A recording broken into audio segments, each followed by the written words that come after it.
Kejaksaan Agung tengah menyelidiki kasus Jiwasraya yang diperkirakan merugikan keuangan negara sekitar 13,7 triliun rupiah. Namun hingga saat ini belum ada penetapan tersangka. Perkembangan terakhir, Kejaksaan Agung telah mencekal 10 orang yang berpotensi menjadi tersangka. Untuk membahasnya, kami sudah bergabung dengan Koordinator Masyarakat Anti Korupsi atau MAKI, Bung Yamin Saiman, yang merupakan pelapor kasus dugaan korupsi asuransi Jiwasraya. Selamat malam, Mas Boyamin. Malam, Sylvia. Mas Boyamin, Kejaksaan Agung kan sudah mencekal 10 orang yang berpotensi menjadi tersangka dalam kasus dugaan korupsi asuransi Jiwasraya. Apa catatan MAKI selaku pelapor dengan adanya perkembangan terbaru ini? Ya, sebenarnya kan saya lapor itu 15 Oktober 2018. Bekerja dalam diam bersama Kejaksaan Tinggi DKI, penyidikan Juni 2019. Jadi sekitar hampir 8 bulan itu kami selalu berkoordinasi, saling memberikan masukan, feedback, segala macam, dan bisa penyidikan.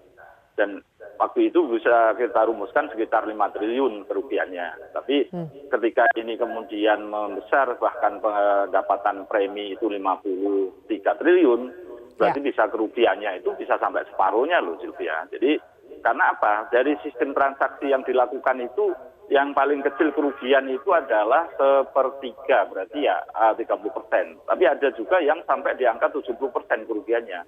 Ada yang satu entitas itu, satu orang sebenarnya, itu dengan reksadana dan penjualan saham langsung, itu penjualan itu sekitar 12,8 triliun. Kerugiannya coba berapa, Sylvia? Kerugian yang dialami Jiwasraya itu sampai di angka 8 triliun, Sylvia. Ini betul-betul suatu hal yang ketika saya mendalami kasus ini kemudian lama-lama jadi semakin tidak masuk akal. Tadi saya awalnya kan saya cuma titik poinnya itu kan ketika gagal bayar 800 miliar di tahun 2018 itu aja sebenarnya. Tapi ketika memasuki lebih dalam lagi, saya menginput data segala macam, ada kerugian sampai di angka itu. Dan kemudian juga pembelian-pembelian di bursa saham itu sekitar 21 perusahaan sahamnya yang dibeli itu 3,2 atau 3,7 itu kerugiannya itu sampai di angka 2,7 triliun. Itu kerugiannya kalau persentase kan sudah 70%. Itu sudah tidak nalar ini. Ini sudah tidak, menurut saya semakin jengkel. Kemarin kemudian ketika diambil alih oleh Kejaksaan Agung, ya saya silahkan aja karena skemanya dan luasan cakupan dan juga kerugiannya begitu besarnya, dan kemudian saya juga kasihan kalau Kejaksaan Tinggi aja yang. Iya, Mas Boyamin, dua dari 4 orang yang Anda minta cekal, ada HR dan HP, itu ada di antara 10 nama yang sudah dicekal oleh Kejaksaan Agung. 10 nama itu aja saya tahu kok, Sylvia. Nah, sejauh mana MAKI mengetahui keterlibatan HR dan HP dalam kasus ini? Iya, saya rumuskan itu bahwa misalnya melanggar peraturan OJK nomor 2 tahun 2014 itu tentang manajemen risiko untuk hati-hati betul membelanjakan investasi uang dari sistem asuransi.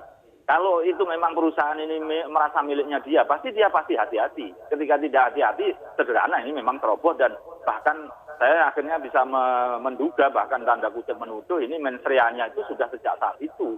Karena jelas dibelikan saham yang resikonya tinggi. Dengan alasan waktu itu alasannya resiko tinggi, keuntungan tinggi. Dan keuntungannya ternyata tidak ada, bahkan rugi tinggi masih diteruskan, misalnya itu.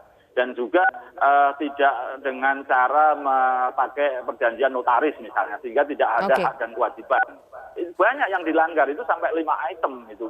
Misalnya juga menunjuk manajer investasi yang tidak kompeten, yang pura-pura ada 1-2 yang kompeten, tapi kemudian yang 12 tidak kompeten.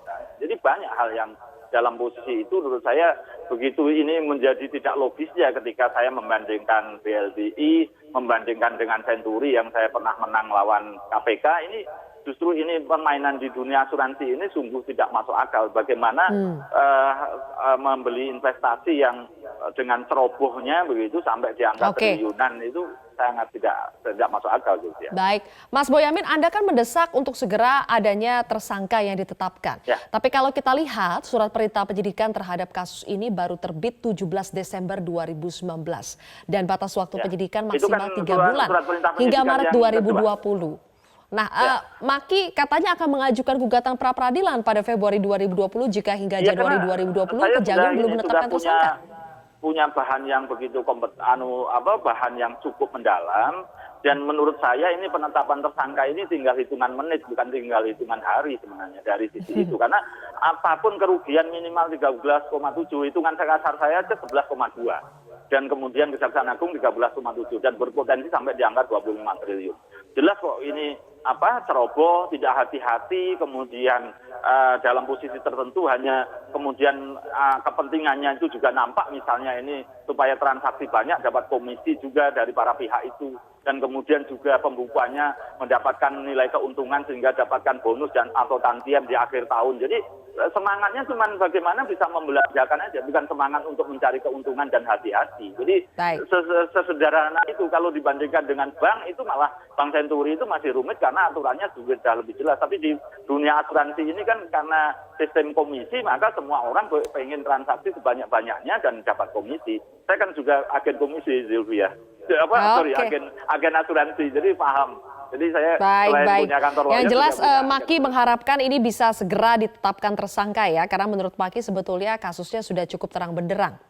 Ya sebenarnya sejak Juni 2019 kemarin itu sudah terang benderang, saya bisa merumuskan di angka 5 triliun kerugian minimalnya. Dan kemarin dari perkembangan itu 11,2 itu sudah, ini Silvia, jadi ada, ini saya paling tidak 3 transaksi dengan perusahaan-perusahaan itu 21 perusahaan ruginya di angka 2,7 triliun.